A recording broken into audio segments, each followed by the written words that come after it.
uma leitura da palavra de Deus. Eu gostaria que você abrisse a poderosa palavra de Deus no livro de Salmos. Livro de Salmos,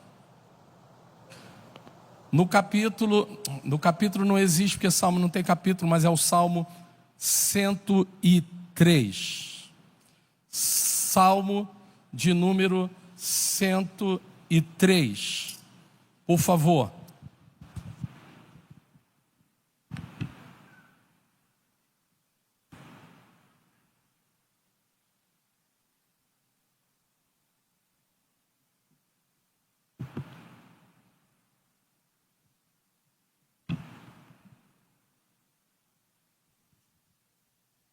Se todos acharam, diga glórias a Deus.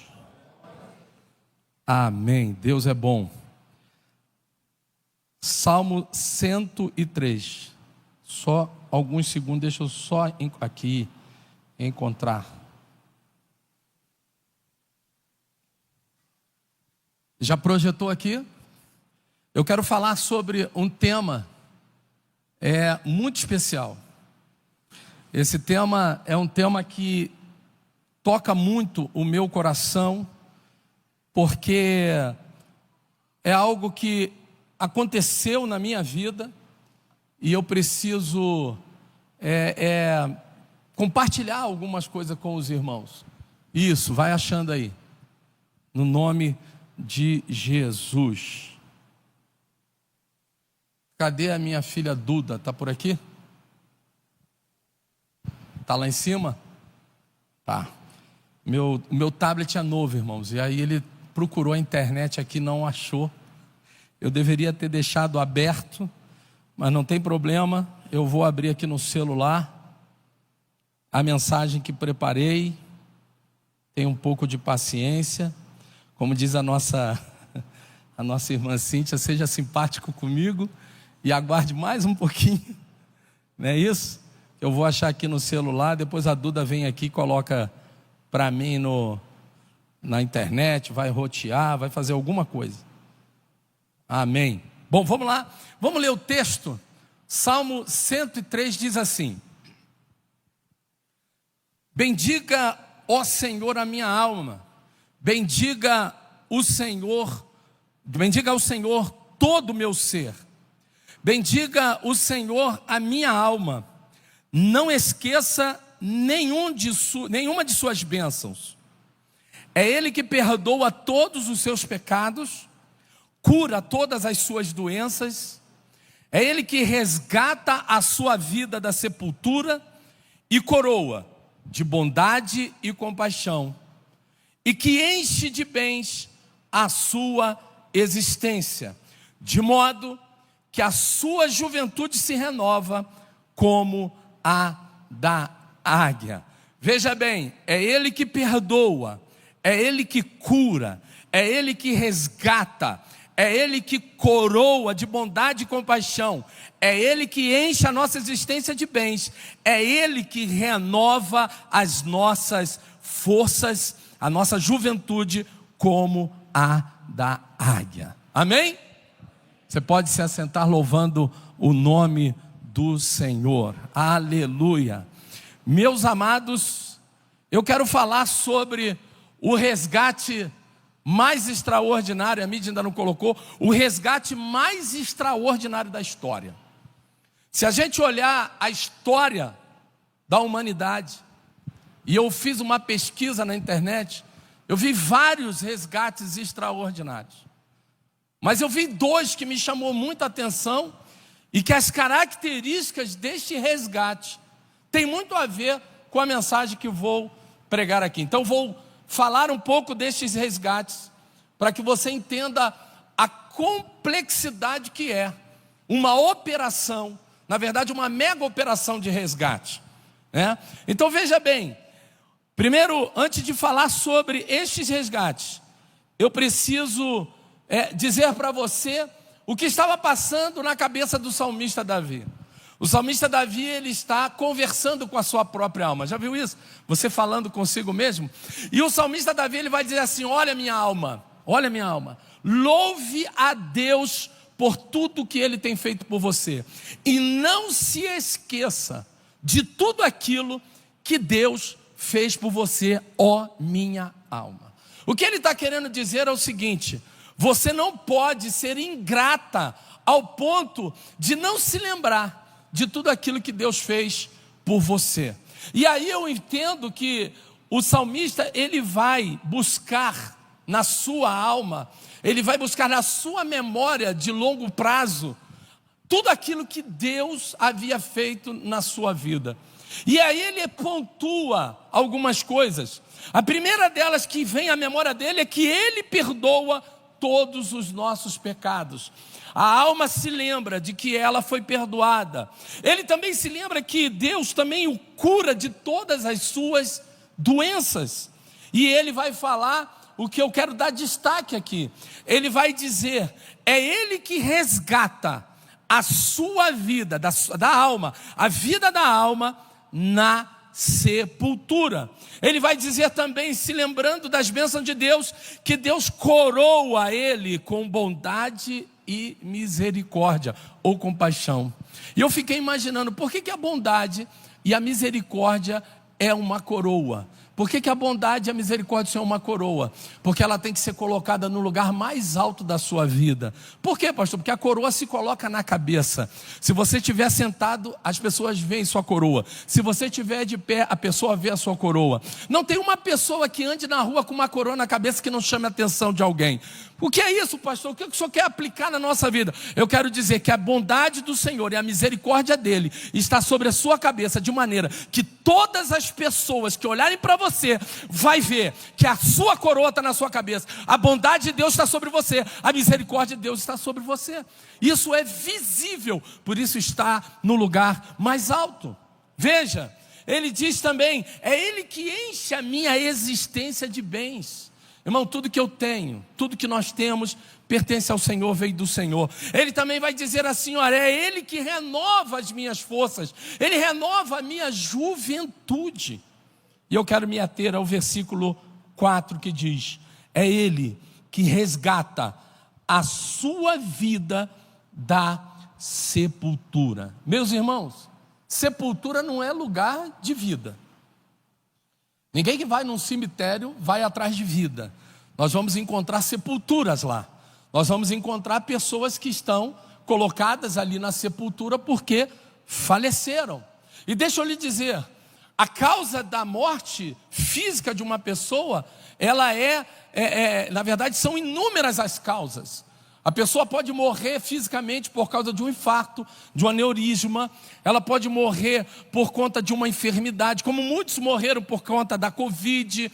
Ou seja, a causa da morte física, as causas são inúmeras. Agora, a morte espiritual, pastor, o que é a morte espiritual? A morte espiritual é uma alma está distanciada de Deus. Uma alma está distanciada do Senhor.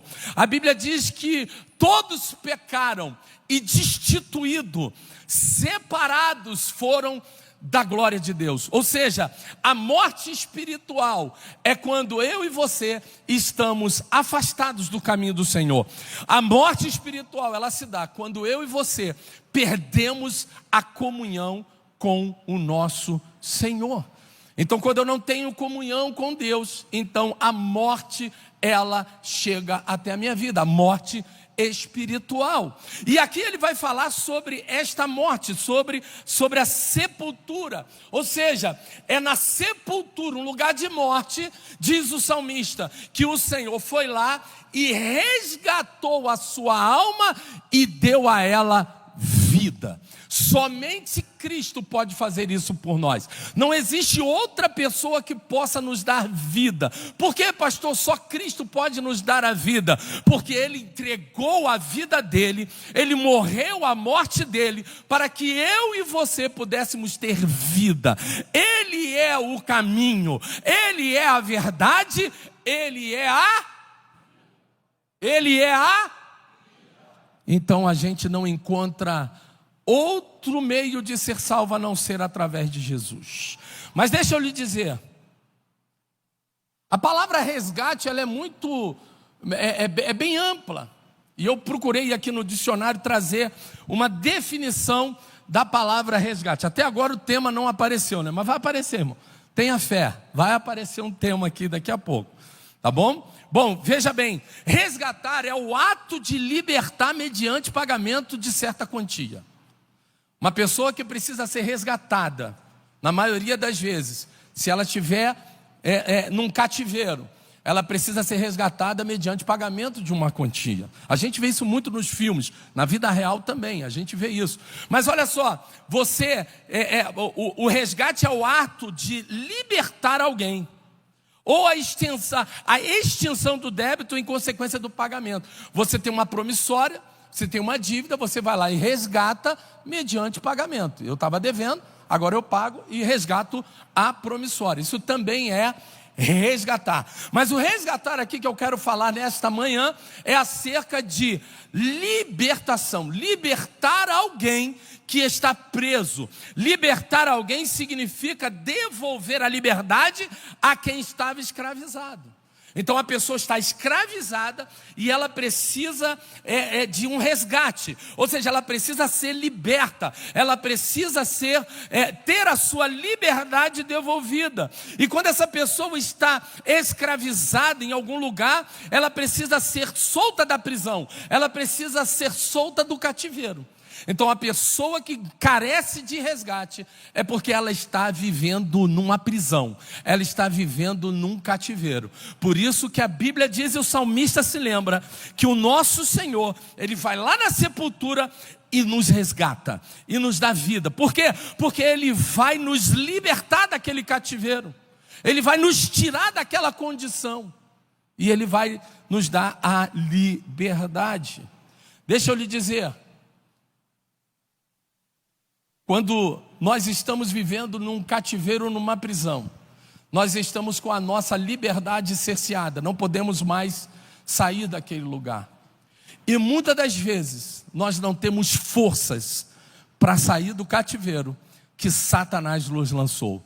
Às vezes nós não temos, na maioria das vezes não temos força para vencer e se libertar de vícios, de drogas, de pornografia, né, de corrupção. A gente não tem força para sair do cativeiro que nós somos colocados. É por isso que o salmista está se lembrando que é o Senhor que vai lá e me resgata. Como diz o hino, todos os dias Ele vem e me resgata. Deixa eu lhe dizer uma coisa. A Bíblia é muito clara quando diz que só existe um mediador entre Deus e os homens. Esse mediador se chama Jesus Cristo. Ele é aquele que tem o poder e a autoridade e a capacidade de fazer a mediação entre nós e o nosso Pai que está no céu. Foi através dele, como foi cantado no primeiro hino, ele, segundo os escritores hebreus, ele nos inaugurou um novo e vivo caminho através do seu sangue, um caminho que nos leva ao Pai, através do seu sangue, através da sua morte, né, na morte de cruz, quando ele mesmo disse, tudo está consumado na cruz do Calvário. A Bíblia diz que lá no templo, o véu que separava foi rasgado de alto a baixo, liberando o acesso, o meu acesso a Deus, o seu acesso a Deus, foi liberado por causa do ato de Jesus de morrer na cruz do Calvário. Amém? Glória a Deus, amém. As palmas engrandecem o nome do Senhor. Deixa eu lhe dizer, chegou aqui a minha técnica, né? Deixa eu lhe dizer uma coisa. Dois resgates extraordinários que me chamaram muita atenção. Eu vou falar do maior resgate, o mais extraordinário, mas eu preciso falar desses dois aqui. Em julho de 2018, não sei se você vai se lembrar disso, 12 meninos de um time de futebol, com seu técnico, na verdade auxiliar técnico, para comemorar o aniversário de um dos integrantes, resolveram entrar numa gruta, numa caverna muito famosa na Tailândia, né? Um período chuvoso, né? Um período de muita chuva naquela época. Eles deixaram as bicicletas na entrada da gruta e entraram trilha adentro. né? Quase 7 quilômetros para dentro, né? As chuvas se aumentaram, as águas entraram pela gruta e criaram-se bolsões de ar lá dentro, e o acesso foi impedido porque estava totalmente tomado por água. E aí começou o problema, irmão. Eles não conseguiam voltar, né? E para resumir a história, houve uma mega operação para resgatar esses 12 adolescentes e o seu técnico, o auxiliar, né? O técnico que estava com eles lá, né? Essa operação ela foi bem sucedida, graças a Deus. Todos eles foram salvos, porém houve uma perda. Um dos mergulhadores profissionais da Marinha Tailandesa, veja bem, perdeu a capacidade de ir e voltar sem que terminasse o seu oxigênio. No meio do caminho, ele ficou sem oxigênio e perdeu a sua vida. Então veja que o preço da vida daqueles adolescentes que estavam lá foi a perda de uma vida, ou seja, houve um preço àquela mega operação. E durante 10 dias eles ficaram lá dentro. Então os mergulhadores entravam e quando eles vinham um bolsão, eles saíam, olhavam, gritavam, chamavam, sentiam o cheiro, né, porque eles conseguem sentir, e não via nada, mergulhavam de novo e continuavam entrando. Até que no 10º dia, um dos mergulhadores saiu num bolsão e viu os jovens que estavam lá, há 10 dias presos dentro de uma caverna. Na verdade, irmãos, aqueles jovens, aqueles adolescentes, estavam condenados à morte. Eles estavam ali presos sem poder sair. Houve a necessidade de alguém entrar, arriscando a sua própria vida, para poder alcançá-los e depois trazê-los, um a um, individualmente. Pra você ter uma ideia, irmão, essa operação foi tão complexa que os mergulhadores tiveram que ensinar os adolescentes a serem mergulhadores, para que eles pudessem sair de lá de dentro. Então eles ensinaram aqueles adolescentes a mergulhar, a usar o equipamento, fez um curso expedido rapidamente, né? Tá aqui o nosso coronel que sabe mergulhar ali, ó, não é isso? Tá ali, ó, meu amigo, né? E o que acontece? Isso é muito complicado. Você saber usar o equipamento de mergulho é muito complicado. Mas deixa eu lhe dizer, foi um sucesso. Eles saíram e deu tudo certo, eles conseguiram sair. Mas foi um resgate, uma mega operação extraordinária. Agora, mais extraordinário que essa, tem uma outra. Só que aconteceu em 2010. 33 mineiros numa mineradora em São José, lá no Chile, eles foram impedidos de voltar à superfície. 33 mineradores foram praticamente impedidos de voltar. Uma pedra que se desloca, ainda não, daqui a pouco eu falo, isso, volta mais um. Esses homens, eles foram impedidos de voltar, estavam trabalhando a 700 metros para dentro da terra, ou seja, um prédio mais ou menos de 45 andares de altura, só que para baixo. E agora eles não podem voltar, porque uma rocha se deslocou e fechou o acesso de retorno para eles. Eles não conseguiam retornar mais. E veja bem, começou-se uma mega operação. Esta operação de resgate, ela foi tão famosa, que rendeu um livro e um filme. Agora sim, deixa eu ver se eu passo. Aí. Então olha só, o livro de Jonathan, não é meu filho, tá? Foi o Jonathan que escreveu, né? E ali o filme. Até o Rodrigo Santoro era um dos atores que ali estavam, tá certo? Rodrigo Santoro, né? E tinha também o Antônio Bandeiras. Deixa eu lhe dizer, isso foi tão famoso, foi tão extraordinário, que rendeu um livro e rendeu um filme, né? Inclusive muito bom filme. O filme foi lançado, o acontecido foi em 2010 e o filme foi lançado em 2015. Mas deixa eu te mostrar um outro detalhe. Olha só, olha a complexidade do problema. Eles estavam aqui nesta mineradora e olha a distância que eles estavam, e nesta altura houve o deslocamento dessa pedra e fechou. E eles estavam aqui, a 700 metros para dentro da terra. Irmão, a 7 palmos da terra já se enterra alguém. Imagine a 700 metros. Não havia esperança, porque a operação para se resgatar esses 33 mineiros foi uma mega operação que levou 69 dias para conseguir o primeiro a sair de lá. Mas deixa eu lhe dizer, eles conseguiram, eu vou resumir aqui, foram 3 planos, 2 fracassaram e apenas um deu certo, né? Eles conseguiram um acesso até chegar, eles fizeram um outro acesso, né? Uma máquina fez este acesso para poder chegar até os mineradores. Mas como é que eles iam sair de lá? Como é que eles iam sair de lá? E aí, os engenheiros ali do Chile, né, juntamente com a NASA, desenvolveram esta cápsula. Esta cápsula foi desenvolvida especialmente para resgatar deixa eu ver se ela está aqui, olha aí. Esta cápsula, ela foi desenvolvida para resgatar estes mineiros, né? Veja bem, essas rodas aqui, né, facilitavam a descida e a subida. A cápsula descia em 17 minutos. Para subir com alguém, levavam 43 minutos. Imagine você ali dentro, 43 minutos, subindo num buraco estreito que só passa a cápsula. Imagina vocês. Mas essa foi a forma em que eles encontraram para resgatar essas pessoas que estavam presas. Elas estavam impedidas de sair daquele lugar e, detalhe, já estavam sentenciadas à morte. O mais interessante de tudo é que a cápsula, isso aí me chamou muita atenção, o Espírito Santo falou muito comigo. A cápsula só cabe uma pessoa. Que isso, pastor? Que isso? Eles tinham que tomar a decisão individualmente de entrarem na cápsula. Apesar do medo, apesar de toda a preocupação, da claustrofobia, sei lá, eles tinham que decidir entrar na cápsula.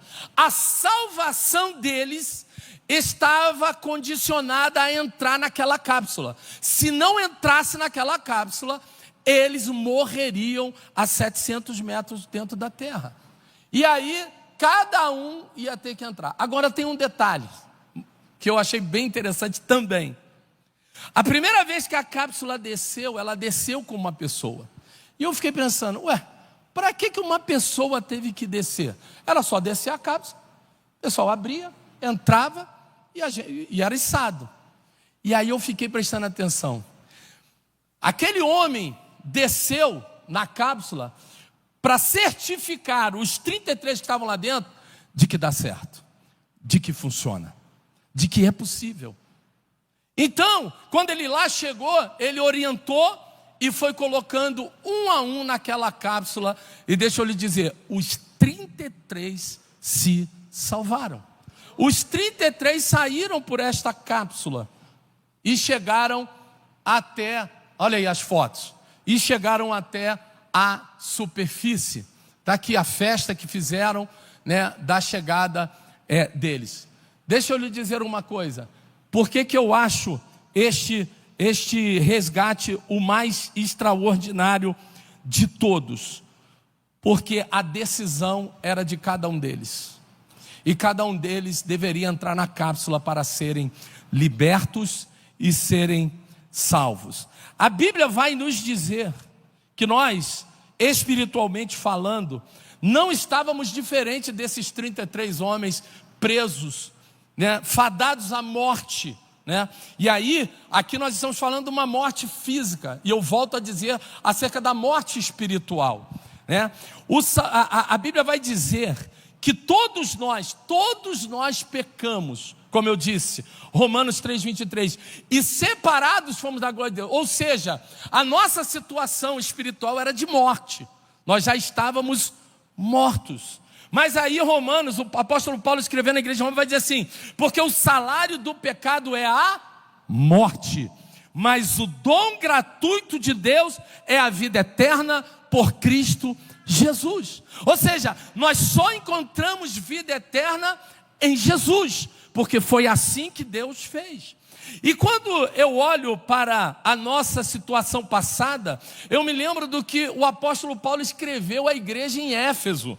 Ele vai dar um diagnóstico da nossa situação antes de conhecermos o nosso Senhor e Salvador Jesus Cristo. Ele vai dizer assim: vocês estavam mortos. Efésios 2, capítulo 2, versículo 1 ao 3. Vai dizer: vocês estavam mortos em suas transgressões e pecados, nos quais vocês costumavam viver quando seguiam a presente ordem deste mundo e o príncipe deste século, o espírito que agora está atuando nos que vivem na desobediência.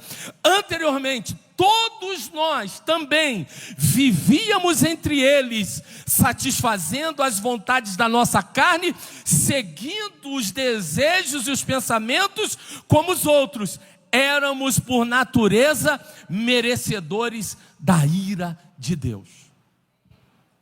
Essa era a nossa situação sem Cristo. Esta era a nossa situação. Nós estávamos mortos nos nossos próprios pecados e delitos. É por isso que Jesus precisou ser lançado na terra. É por isso que Jesus precisou vir, como disse o salmista: Ele me resgata da sepultura. Nós já estávamos mortos numa sepultura espiritual, e Jesus veio nos resgatar dela. Ele veio nos dar vida e tirar a gente de lá, cada um de nós. Veja bem, Ele traçou um plano de resgate. Todas essas operações teve um planejamento e uma execução. Ninguém entra para executar um resgate como estes que eu apresentei aqui para vocês, sem antes ter um planejamento e depois a execução. Deixa eu lhe dizer, o resgate da minha alma, o resgate da sua alma, o planejamento desse resgate, diz a Bíblia, que esse planejamento ocorreu antes da consumação dos séculos. Antes da existência humana, já havia um planejamento para salvar a humanidade. Pastor, não tinha ninguém na terra, a terra era sem forma e vazia, mas na presciência de Deus, o plano para resgatar a humanidade, que ainda nem existia, já estava traçado. Porque para Deus não existe passado, presente e futuro. Para Deus é uma coisa só. Uma coisa só. Passado, presente e futuro é para mim e para você. Deus não age no Cronos, que é passado, presente e futuro. Ele age no Kairos, é no tempo dele. É na hora dele. Então a Bíblia vai dizer que lá no Éden esse plano foi anunciado. Lembra quando houve a queda do homem, a queda da mulher, a queda do homem de uma maneira geral? A Bíblia vai dizer em Gênesis 3,15: porém inimizade entre você e a mulher, entre a sua descendência e o descendente dela. Este ferirá a sua cabeça e você lhe ferirá o calcanhar. É a palavra que Deus deu à serpente. A serpente que era Satanás. Olha, é da semente dessa mulher vai nascer um que vai pisar, vai esmagar a sua cabeça. Você vai lhe ferir o calcanhar, mas ele esmaga a sua cabeça. Ou seja, o plano foi constituído antes da existência humana. E no momento em que a humanidade cai ali no Éden, o plano já é anunciado. Como seria o resgate das nossas almas? Através do descendente da mulher. Pastor, e quando é que o plano entrou em execução? A Bíblia diz que Maria estava desposada de José e recebeu a visita de um anjo. Recebeu a visita de um anjo. O que o anjo foi fazer? O anjo foi dizer para ela que uma cápsula já estava preparada para descer até a terra e resgatar um por um da sepultura. Veja bem, o anjo vai dizer assim: descerá sobre ti, Gabriel dizendo, o Espírito Santo. A virtude do Altíssimo te cobrirá com a sua sombra, pelo que também o santo que há de nascer será chamado Filho de Deus. Ou seja, ele já está anunciando o plano entrando em execução. Ou seja, o nascimento de Jesus. Ei, deixa eu lhe dizer uma coisa. Maria foi uma mulher extraordinária. Ela foi encontrada como a mais bem-aventurada de todas as mulheres. Mas deixa eu lhe dizer, Maria não tem poder para salvar ninguém. Ela faz parte do plano, mas ela não é o papel principal do plano. Ela tem um papel secundário. O papel principal aqui é do Senhor Jesus, que é o mediador entre Deus e os homens. É Ele que veio do céu, despiu-se da sua glória, despiu-se da sua glória, para se fazer carne e habitar entre nós. Deu para entender isso? Ou seja, Ele vem para nos resgatar. Ele é o nosso resgatador. Então Ele anuncia, né? E a Bíblia vai dizer isso, que Ele se esvaziou. João vai dizer, no princípio Ele era o Verbo estava com Deus e o Verbo era Deus. E o Verbo se fez carne e habitou entre nós, e vimos a sua glória, como a glória do unigênito Filho de Deus, o único Filho de Deus. Nós vimos a sua glória. Por quê? Porque Ele mesmo desceu do céu para nos resgatar. Amém? O pagamento pelo resgate. Esse resgate, por isso que ele é o mais extraordinário de todos, houve um pagamento. As nossas almas tinham um preço a ser pago. As nossas almas. E esse pagamento está registrado na carta que Pedro escreveu. Pedro escreve na sua primeira carta, no capítulo 1, versículo 18 a 21. Sabendo que não foi mediante coisas corruptíveis, como prata e ouro, que foste resgatados da vossa vã maneira de viver, ou do vosso fútil procedimento de viver, que vocês legaram, receberam de seus pais, mas pelo precioso sangue, como de um cordeiro sem defeito e sem mácula, o sangue de Cristo, conhecido com efeito antes da fundação do mundo. Olha aqui o plano é antes da fundação do mundo, porém manifestado no fim dos tempos. Sabe por quê? Por amor de vós. O plano foi executado, que estava planejado desde a fundação do mundo, antes da fundação do mundo, por causa do amor que Deus teve por mim e por você. O texto áureo da Bíblia, João 3,16, vai dizer: porque Deus amou o mundo de tal maneira, ou seja, de uma maneira tão grande, que não se pode calcular, que enviou o seu Filho, deu o seu Filho para morrer por nós, para que nós não pudéssemos morrer, mas termos a vida eterna. Então nós só temos vida por quê? Porque Deus enviou o seu Filho, o nosso resgatador, o nosso libertador, e Ele teve que pagar um alto preço. Que preço foi esse? Diz Pedro: o sangue dele. Ele teve que derramar sangue naquela cruz do Calvário. Ele teve que derramar sangue. Esse foi o preço. Quando Jesus vai celebrar a ceia junto dos seus discípulos, quando ele pega o cálice com vinho, o que ele diz? Este é o meu sangue, o sangue da nova aliança que faço com vocês. O sangue da nova aliança, o preço que foi pago por cada um de nós. Paulo, escrevendo na igreja de Colossenses, vai dizer assim: quando vocês estavam mortos em pecados e na incircuncisão da sua carne, Deus deu vida juntamente com Cristo e nos perdoou de todas as transgressões, cancelou a escrita de dívida que consistia em ordenanças e que nos era contrário.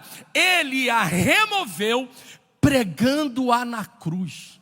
Ou seja, imagine uma cédula, uma dívida que nós tínhamos para com Deus. Aquela cédula estava lá, pesada sobre nós, mas a Bíblia diz que Jesus, ao subir na cruz, entregar a sua vida, Ele pega aquela cédula, Ele rasga a cédula, e os pedacinhos Ele crava na cruz, dizendo: eu já paguei a dívida e resgato a todos aqueles que creem no meu nome. Ele me resgatou, Ele resgatou você.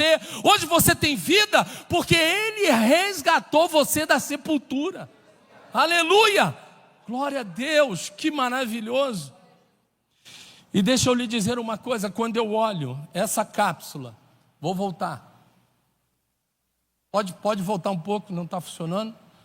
Mídia, por favor, aí, volta um pouquinho. Isso. Quando eu olho para esta cápsula, primeiro, a cápsula, ela foi Isso o Espírito Santo falou muito ao meu coração. A cápsula, ela foi aonde ela tinha que chegar para resgatar aquelas pessoas. E quando eu olhei isso, eu falei: Senhor, aonde eu estava quando o Senhor me resgatou? Eu comecei a me lembrar. Que ainda adolescente, eu estava ali fazendo parte de uma ganguezinha de rua na favela do Muquiço, Marechal Hermes. Adolescente. Eu me lembrei que quando Jesus me resgatou, eu estava pichando com uma latinha mais ou menos desse tamanho nas ruas, no Rio de Janeiro. Eu era pichador, eu tinha uma gangue de rua, vivia na favela do Muquiço. Qual era o meu destino? Pois deixa eu lhe dizer, a cápsula que é Jesus Cristo chegou aonde tinha que chegar para que eu pudesse entrar nela. Deixa eu lhe dizer uma coisa, você pode estar pensando aí: eu sei bem de onde Jesus me tirou. Eu sei bem onde eu estava quando a cápsula chegou até mim, quando Jesus chegou até mim. E você, assim como eu, você tomou uma decisão de entrar nela. E você foi içado, ou seja, você foi tirado da sua vã maneira de viver, e Ele nos devolveu a vida. Esse é o amor de Deus para com a humanidade. É ir ao seu encontro aonde você está. Ah, pastor, mas o senhor não conhece a minha vida, o senhor não conhece o que eu fiz, o senhor não conhece o que eu estou fazendo, a minha prática, o senhor não conhece o cativeiro que eu estou vivendo. Ei, deixa eu lhe dizer, a cápsula que é Cristo chega exatamente aonde você está para te resgatar. Não há lugar em que Jesus não possa entrar para resgatar uma vida. Não há. Agora, como eu disse, a decisão era de cada um deles. A decisão é individual. Sou eu que decido entrar na cápsula. E aqui não é diferente. No plano de salvação, no plano de resgate do Senhor Jesus, a decisão é minha, a decisão é sua, a decisão é de quem precisa ser resgatado. A única coisa que eu e você, nós precisamos fazer é entrar na cápsula. A única coisa que eu preciso fazer, né? Alguns dizem assim: a salvação, ela é de graça, ela nos foi dado de graça. Na verdade, ela não foi de graça, ela nos foi dado pela graça, né? Porque de graça não foi, porque um alto preço foi pago pelas nossas almas. O sangue de Jesus foi derramado. Ele teve que ir para aquela cruz, sofrer tudo que sofreu, para que eu e você pudéssemos alcançar vida e vida eterna com Deus. Mas a decisão, ela é individual. Eu decidi vir a Cristo, eu ouvi a voz do Senhor, eu ouvi que Jesus, Ele veio a este mundo para me salvar, e eu disse: eu quero esta salvação, eu quero entrar nesta cápsula, eu quero Jesus Cristo na minha vida. E deixa eu lhe dizer, numa dessas minhas aventuras como pichador, alguns conhecem a minha história, outros novos na igreja não sabem. Por 3 vezes eu estive entre a vida e a morte. Por 3 vezes. Uma numa briga de gangue dentro de um trem, em que alguns eram lançados para fora do trem, na briga, e eu consegui sair daquela briga. A outra, quando um amigo me chamou para ir pichar em Copacabana, e de alguma forma, né, extraordinária, eu não fui. Eu até dei uma desculpa para ele, eu falei assim: não, cara, eu não vou com você dessa vez, porque eu não tenho tinta. Ele disse assim: eu tenho 2, uma minha e uma sua. Aí eu disse: cara, eu não vou poder ir, sabe por quê? E tal. Aí não estava afim. Pois naquela mesma noite, ele morreu com um tiro na cabeça em Copacabana. Apareceu no dia seguinte no jornal O Dia, lá do Rio de Janeiro, a foto dele: pichador morre em Copacabana. E detalhe, tinha o mesmo nome que eu, Márcio. Era meu companheiro de sala de aula, e nós pichávamos juntos. Naquele dia eu não fui, ele morreu. Se eu tivesse ido com ele, era uma bala na cabeça dele e a outra bala na minha. Mas o mais extraordinário do processo de resgate da minha vida não foi esses 2 casos. Foi o caso em que eu estava pichando ali mesmo em Marechal Hermes, no 2º andar de um prédio, né? Numa esquina estava um colega né? Na outra esquina estava um outro colega e a gente se revezava, porque atrás de nós era a linha do trem, não tinha prédio. Então a gente não se preocupava com aquela parte, a gente se preocupava com as ruas, né? Quem sairia, carro, a polícia, etc. e tal. Então nós ficávamos lá. Bom, quando chegou a minha vez, eu subo e vou pichar, como de costume, né? Pastor, mas você tinha quantos anos? 14. 14 anos. Que hora era essa? 2 da manhã. E sua mãe e seu pai? Eu menti para eles. Eu menti dizendo que estava na casa dos amigos estudando para a prova daquela semana. E minha mãe e meu pai nem sabiam onde eu estava. Eu estava em cima de uma marquise, com uma lata de Color Jet na mão, pichando com 2 colegas. Só que aquela noite não foi muito boa para mim. Porque na hora que eu estou lá em cima pichando, eu ouço um barulho de porta se abrindo. Quando eu ouço aquele barulho de porta se abrindo, que eu olho para a minha direita, o colega sai correndo. Que eu olho para a esquerda, o outro sai correndo. E aí quando eu olho para trás, que viro, tem um camarada, que era o segurança, com uma arma apontada na minha direção. E ele disse assim: pichador, desce daí, porque você morre hoje. Aí, como era de costume, né? Toda latinha de Color Jet tem um birrinho, né? Sabe? O que a gente faz? Engole. Engole. Por que, pastor, que engole aquilo? Para você não ser pichado nas suas partes íntimas com aquela tinta. Porque a primeira coisa que quando pega um pichador faz é pichar. Onde tem cabelo, a galera sovaco, tudo. Para depois você ter que arrancar tudo com aquela tinta. Então o que a gente fazia? Engolia o birro, né? Engolia o dispositivo lá. Na hora ele me perguntou, eu falei, eu engoli. Já tomei a primeira na lata. Já tomei a primeira. Bom, eu não sabia, aquela loja ali embaixo era uma adega, esse é um lugar que vende vinho, tinha uma festa rolando lá dentro, a portas fechadas, né? O que aconteceu? Esse camarada me pegou e me arrastou lá para dentro. Eu magrinho, não pesava nem 60 quilos naquela época, adolescente, né? Fui arrastado lá para dentro. E quando cheguei lá dentro, aquele camarada começou a fazer um negócio chamado roleta russa com a arma dele. Eu fiquei pensando, será que tem munição? Será que não tem? Irmão, o cara é segurança de uma adega 2 horas da manhã. Ele está com uma arma sem munição? Não é coerente. Não é coerente. Bom, e eu ali no chão, depois de ter tomado 2 ou 3 burdoadas, né, ali no chão, aquele homem começou a apontar a arma na minha cabeça. Ele girava e apertava. E eu ali... E ele dizia assim, vou lhe matar e ninguém vai sentir sua falta. Você não deve nem ter mãe. Aí eu pensei, pixe, minha mãe nem sabe onde eu estou. E aí nessa hora, irmão, ateu... acredita, não acredita, você vai clamar por Deus, porque você está diante da morte.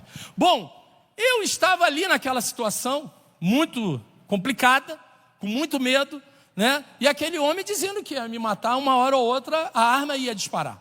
E eu estava ali no chão. Só que o que ele não sabia é que tinha uma cápsula vindo ao meu encontro. Eu fiquei imaginando, hoje eu sei que ele estava com aquela arma apontada para a minha cabeça, e Deus estava dizendo assim, não vai morrer hoje, porque há uma cápsula que está vindo, ele vai entrar nela, e ele vai ser pastor da ADVEC Brasília. Ele não pode morrer, porque eu tenho um plano na vida dele. A Deus seja a glória. É por isso, porque pastor só está contando isso? Porque a cápsula chega onde ela tem que chegar para te salvar. Ela chegou lá naquele momento para me salvar. Por 3 vezes eu fui salvo da morte. Por quê? Porque Deus tinha um plano na minha vida, assim como tem um plano na sua vida. Amém? Você pode ficar de pé glorificando o nome do Senhor. Aleluia, glória a Deus. Pastor, por que o senhor gosta desta mensagem? Né? Por que o senhor gosta dessa mensagem? Porque essa mensagem fala sobre mim. Essa mensagem conta a minha história.